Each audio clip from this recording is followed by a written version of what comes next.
All right, go ahead and take a look at your equation sheet and the first example sheet that I passed out. And the first example sheet has pH, pOH at the top. What I want you to look at on the equilibrium, or the equation sheet, is the equilibrium section.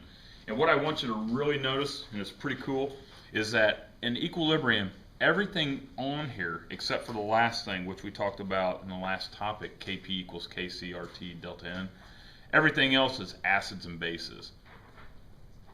That's, did I tell you how long this was going to take? Yeah. Okay. I thought I told you that. So we've got a lot of things that we still have yet to discuss.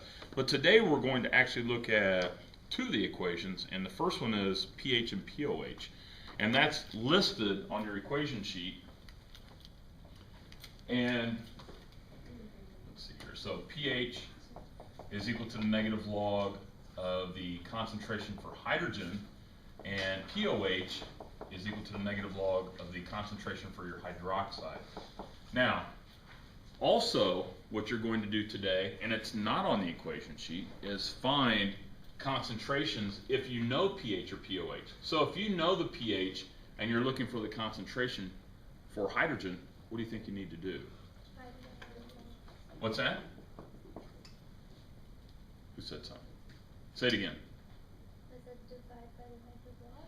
Or what's that? Oh, anti-log. Yeah, so find the anti-log. So we'll actually take the anti-log of your negative pH. Okay. And again, that's not on the equation sheet, but if I take the negative log of the hydrogen concentration to get pH, if I want to work backward to get the concentration, I need to take the anti-log of the negative pH. Now, the key here is it's not a negative anti-log, but it's a negative pH value. And then the same thing for your hydroxide. We'll take the anti-log of the negative pOH. Okay. Also, what's on your equation sheet, and it's, is that about the fifth one down? It's just below pH and pOH. Yeah, I think it is the fifth one. We have pH plus pOH equals 14. Okay, that's really cool because that can save us a lot of time and a lot of steps if we remember that. And this is actually derived from our Kw equation, where you have the hydrogen concentration times the hydroxide equals 1.0 times 10 to the negative 14. Because if I take the negative log of this, what value do I get? 14. So if I take the negative log of my hydrogen concentration, I get my pH. If I take the negative log of my hydroxide concentration, I get my pOH. So whatever these values are, they're going to equal out to 1 times 10 to the negative 14, but if I take the negative log of those values, it's this, which is really cool because I'll show you some shortcuts today as well. All right, and I think you've all done pH and pOH, I hope. Let's look at the first example. It's on the top third, more or less here. It says calculate the pH and pOH for each of the following substances. So A, we have what is that? Hydroxide is equal to 1.0 times 10 to the negative, what is that, 3? Okay. So what do you think would be a good thing to find first, pH or pOH? pOH. Okay. Since we have the hydroxide concentration, probably a good thing to find the pOH first. And if we know the hydroxide concentration, we'll just take the negative log of that value. So again, this is the negative log of the hydroxide concentration, which is 1.0 times 10 to the negative 3. And what do you guys get for that? 3. Good. Now, here's something that you may have been taught in General Chem. I don't remember if I said it or not. The AP graders want 2 decimal places for any pH value or pOH value. Not sig figs, but decimal places. So always show 2 decimal places in every pH or pOH value. Okay. So if we know the pOH, is it possible to find out what the pH is? Yeah. So we can actually find the pH is equal to, well, I erased it, which is this equation here. So to find pH, I'm going to subtract pOH on both sides. So now I've got 14 minus the pOH, which is 14 minus minus 3, which, don't be impressed with my mathematical skills there, because they're going to fade quickly. Okay? So I think that was the only two they were asking? Yeah. And then B, we're given a 1.0. So the hydrogen concentration is equal to 1.0. So what should we find first? If we know the hydrogen. Find the pH. So just take the negative log, again, the hydrogen concentration. So 1.0, and what do we get for that? Take the negative log of 1. 0, very good. And to find the pOH, just take 14 minus your pH, which in this case is 14 minus 0. Now, trust me, I'm pretty sure most of you can do that in your head, but be sure to show the work, okay? And what I mean by showing the work is, that's the minimum. Okay, that will be worth a point. And the AP graders are going to look for that. I know it sounds kind of corny. So let's calculate the pH of a solution with a hydroxide concentration of 6.45.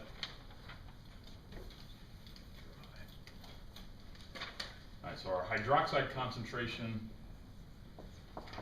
is 6.45 times 10 to the negative 4. And we want to do pH. Okay. There's actually about 3 or 4 ways that you could figure this out. What's a good strategy? And do remember that you have these things that you can recall from.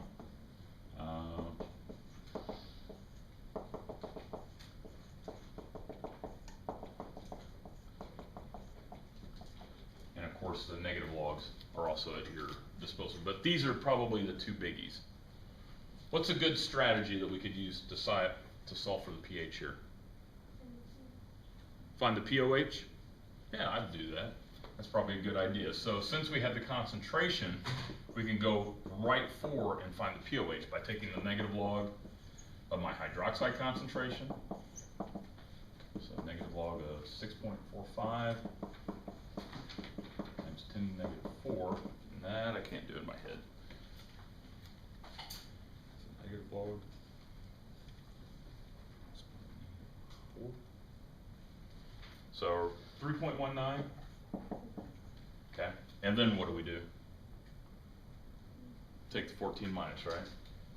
So pH would be 14 minus pOH. 3.19, and that's going to be 10.81. Now that's one way. Okay. Is it possible to incorporate all of these into one equation? Yeah. If you wanted to, or if you could keep it in check, we could use this equation right here to find out what the pH is by doing pH is equal to 14 minus, okay, so now I'm going to do the pOH, and how do I find the pOH? Took the negative log of that, so negative log of 6.45 times 10 to the negative 4. So there I've got 14 minus the pOH, and that should give me that. Okay. I don't care how you show your work or how you work out the problem, just show the complete process. So if you need to do it stepwise like this, that's fine. If you can incorporate it all into one equation, that's fine. But don't just give me calculator answers. Actually show your process. Okay. And if this doesn't make sense, hopefully this does. Okay. All right. On the bottom of the front side of the page, it says calculating pH for strong acids. I've got a lot in that paragraph. Here's what you need to know. Whatever the concentration for the strong acid is, that's your concentration for hydrogen. Okay. So if I have, say, hydrochloric acid, and you're going to find out here in about 40 seconds that this is a strong acid. If you have a 0.55 molar solution of hydrochloric acid, since it's strong means what again? Dissociates 100%. So I'll start with this molarity and I'll finish with the hydrogen being the exact same value, okay? It will dissociate completely. So whatever the value of your acid is, your strong acid, that's the concentration of your hydrogen. If you know the concentration of your hydrogen, we can easily find the pH by taking the negative log of that value, okay? That's strong. Now, how do you know if it's strong or not? There's 6 of them, okay? It's listed on the bottom. If you have a highlighter, highlight those. But using your periodic table, we can remember 3 of them real easily. If you look at chlorine, bromine, and iodine, okay? We're putting hydrogen in front. So hydrochloric, hydrobromic, hydroiodic, okay? Those 3 are half of the strong acids, which means that they dissociate completely, or 100%. The other 3 are nitric acid, your polyatomic NO3, sulfuric acid, your polyatomic SO4, and that has a -2 charge, but only one of those hydrogens dissociates. And then the last one is perchlorate, the ClO4 with the hydrogen up front. So you have 6 strong acids. So if it's not one of those 6, what can we say about the acid? It's weak, yeah. Also, you'll never see a Ka value with a strong acid, okay? You're not going to see a Ka value with the strong acid because, number one, this is for an equilibrium, and since these are strong, they have a single arrow. They completely dissociate. There's nothing at equilibrium. So if it has a single arrow, that means the stuff I start with turns into the stuff that I finish with, period. So there's no reverse reaction here going on. It'll dissociate completely. So Ka is only reserved for the weak and strong single arrow. If you do have a Ka, then you do have your double arrow. All right. Actually, before I erase, flip the page over on the back side. Here's how we solve for pH for weak acid. So for the strong acid, whatever the concentration of your strong is, we take the negative log of that value, we're done. For weak acids, we get to do an ice chart. Isn't that cool? And we'll do some examples with that here in a moment. I know you guys have been missing those ice charts for a couple of days. Let's look at examples part 2. Try on your own to do number 1, all 3 of those. And I'll write them up here, or I'll pick on you here and try to get some information out of you. But try those on your own.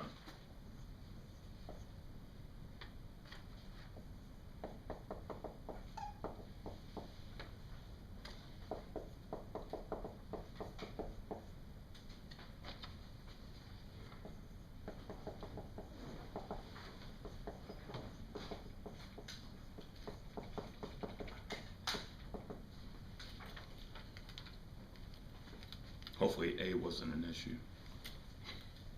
How do you type in anti-log? What is it? Anti-log.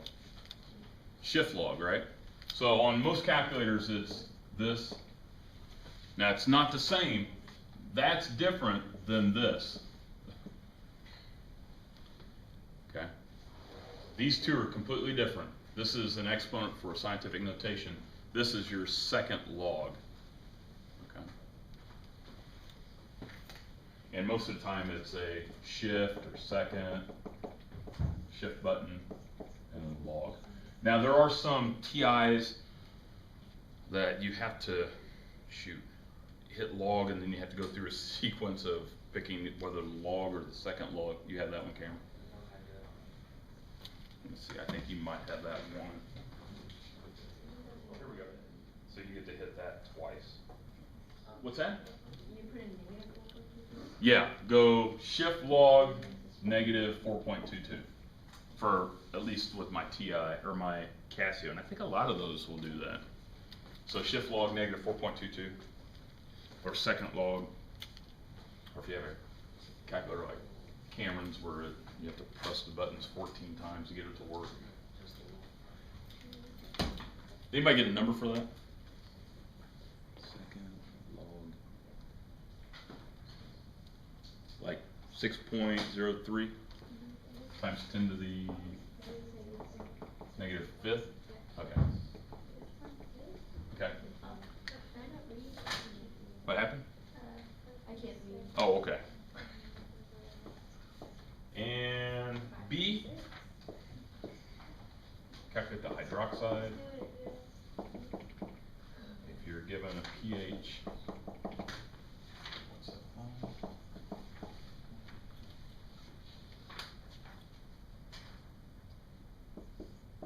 Anybody find the pOH first?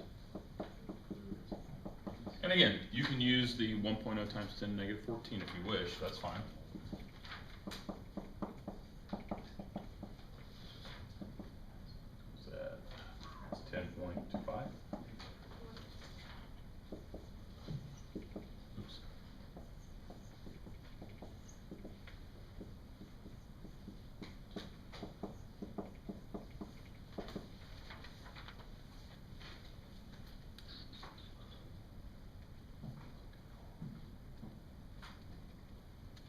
It's like 5.62 times 10 negative 11. Now, you could also do this. You could go anti-log negative 14 minus whoop, yeah. And here I'm walking through this. I gave you the pH, right? I'm making this harder than it needs to be. And that should equal this as well. Let's see if I can get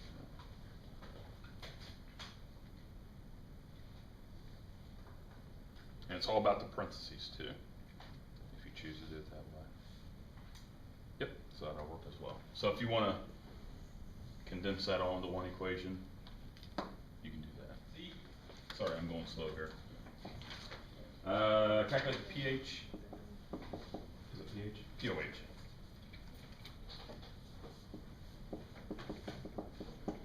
And we know hydrogen. 7.83.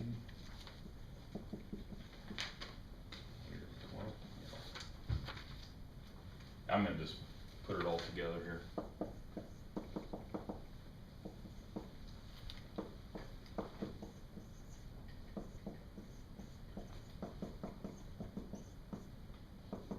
Anybody get a number for that? 2.89. Okay. And again, more than one way to do this. You could actually use the KW.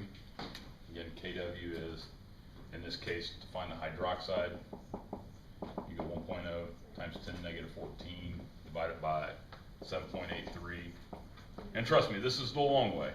And you want to be quick and efficient, but that'll give you the concentration for your hydrogen, your hydroxide, and then you take the negative log of that. Yeah, Debbie? So there are no, like, labels? Unfortunately, no. There aren't. The only label is really molarity when it's for concentration. But if, and this is your scapegoat, if you have the hydrogen in the brackets because that represents molarity and you just have a value there, you're good. Okay. If you just have hydrogen with no brackets, you have to show that unit. Okay. But that's your scapegoat. Isn't that cool?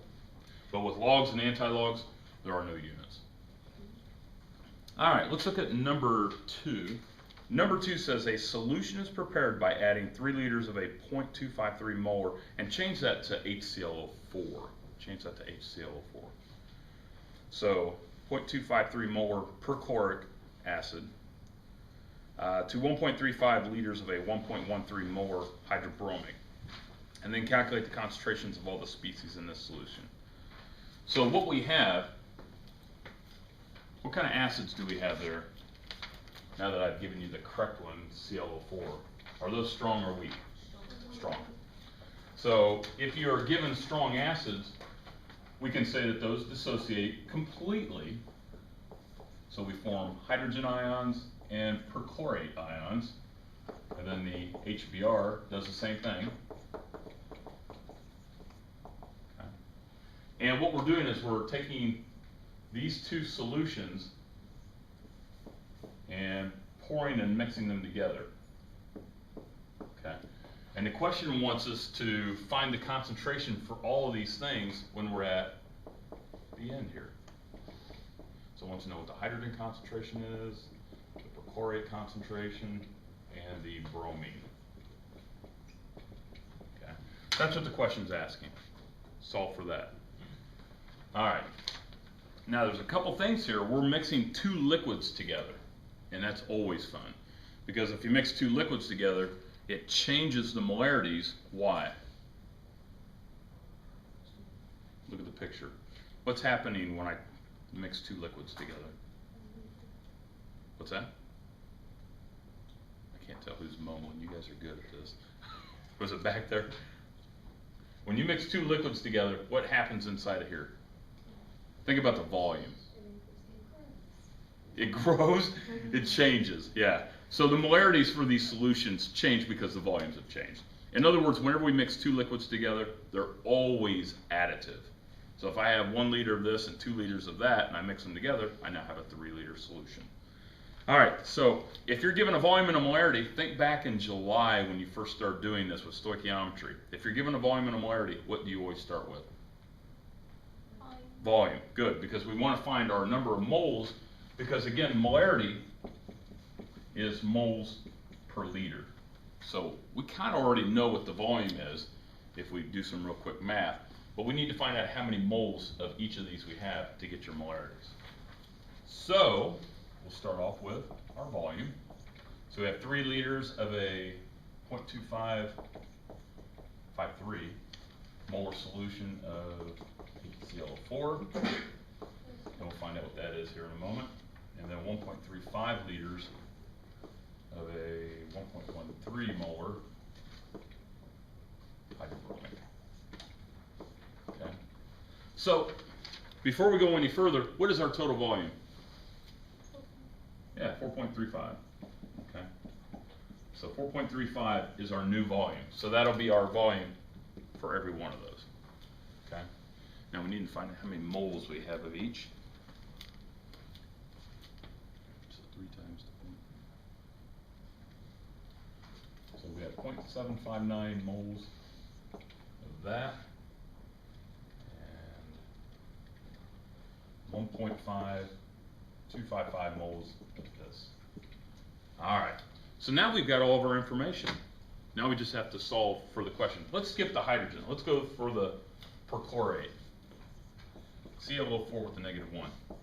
How can I find out what the concentration of the perchlorate ions are in here? What would I do? Now remember, what kind of acids do you have? Strong. So if I take 1 mole of this and dissociate it, how many moles of perchlorate ions am I going to have? 1. Okay, because we've got our molecule that breaks apart. So this forms 1 of those and 1 of those. So if I start with 1, I get 1, I get 1. So what does this 0.759 moles represent? What does that represent? Does it represent this amount? Not anymore. It represents moles of this and that. So if we're looking for the perchlorate, what goes on top? Let's start with the easy one. What goes on the bottom? The volume, yeah, 4.35. And then the number of moles, right there. It's strong. Voila. And then for your bromine, again, we have a strong acid. So however many moles dissociate from the hydrobromic, that's how many moles of bromine we have. So we have our 1.5255 moles over our total volume. That'll equal something. What do we do with the hydrogen now? How can I find the concentration for hydrogen? Or how many moles of hydrogen do I have? I'll write the volume down here. What's that? How'd you get that? Yeah, add them up. Okay. So however many, here's my hydrogen, and again, even though they're in separate containers, they're together now. They're not going to react and do anything. We're adding them up. And you said it was 2 point what again?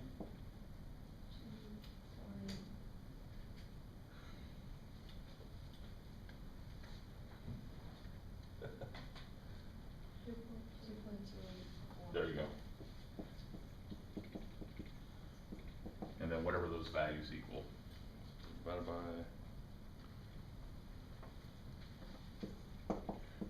and this is another type of AP exam question that could be asked in question 2 or 3. Has nothing to do with acids and bases. Actually it does, just that we have our component right here that these are strong. So if you know that these are strong, they dissociate 100%, whatever the number of moles of this is, that's the number of moles of each of these, okay? Actually the makings of a nice little ice chart. If it weren't strong, of course. And is this 0.351? And 0.759. Are these numbers right? You guys getting similar numbers?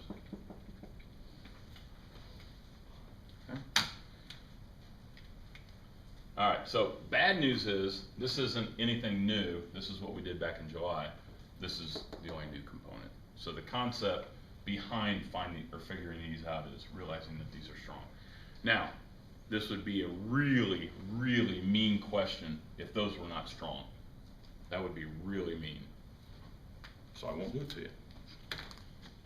Number 3 says calculate the pH of a 5.4 molar benzoic acid solution, which is a weak acid. Why is it a weak acid? Has a Ka value, which is equal to 6.52 times 10 to the negative 5. Alright, since it's weak, and we're given a Ka value, this means that it does not dissociate 100%. And based on this value, K is much, much smaller than 1. That means most of the reactants stay as reactants. Very few of the reactants switch over into the products. So we have our benzoic acid, which is not one of your polys. O2. So double arrow this. And what is on the other side here? What's that? What are my products? That's what I'm asking. I'm sorry. H plus, good. And the benzenate, good. So C7H5, O2. And what's the charge on that? -1, because this is 0, and if I take a +1 away, it has to be a -1. Okay, be sure to show the charges. So ice this up. We know that we have 5.4 molar solution of benzoic acid. How much hydrogen and benzenate do we start with? 0. Doesn't say anything. So it is very safe to assume it's 0. What's my coefficient in front of the benzoic acid? 1. Is this at equilibrium? No. Since we have a 0, we know we're going to shift to the right. So since my coefficient is 1, this is going to be reduced by x. What will this do? Increase by x, as well as this. Okay? So at equilibrium, we'll have this and this. Then we get to write our expression. So we have our Ka value. So we'll go, our expression is hydrogen and the benzenate. Okay, over your benzoic acid. And that's all equal to 6.52 times 10 to the negative 5. So now we get to plug in our values at equilibrium. So we have x times x over 5.4 minus x. You guys want to use the 5% rule? Are you feeling up to the algebra? Alright. So we may use 5% rule unless you know exactly what x is. Okay? In some problems, not today, but in some problems you'll know what x is, then we would never use 5% rule. But here today we get 2. So 6.52, 5. So multiply 5.4 on both sides.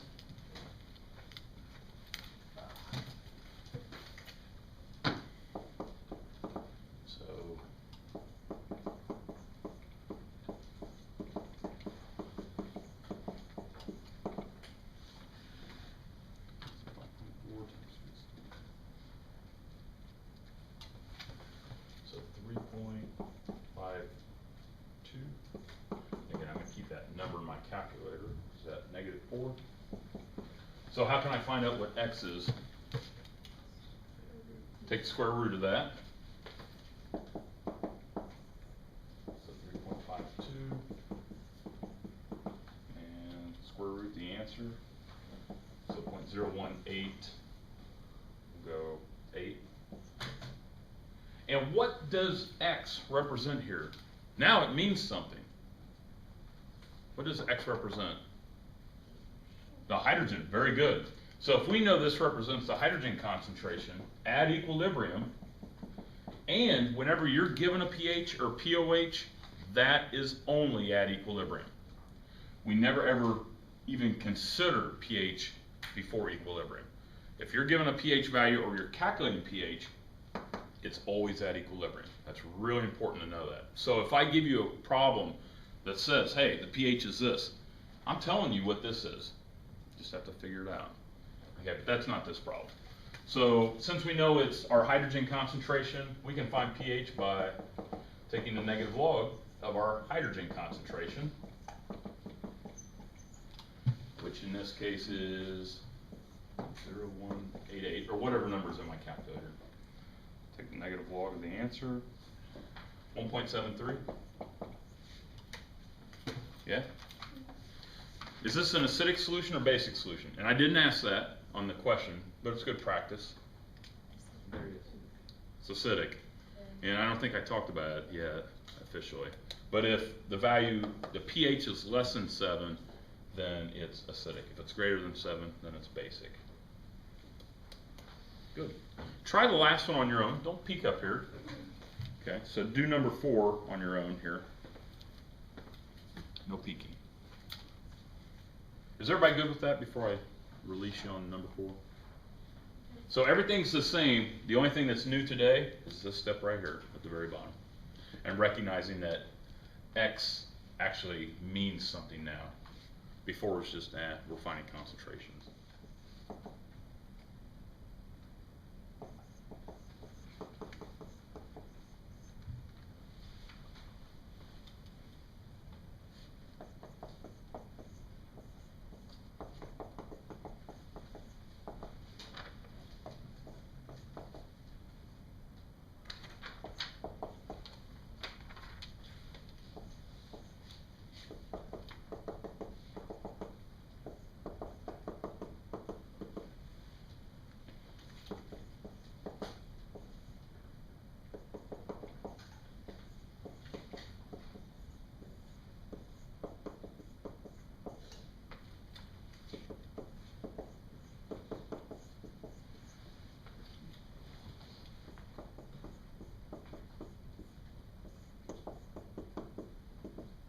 You guys want to use 5% rule? Okay.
Good, bad?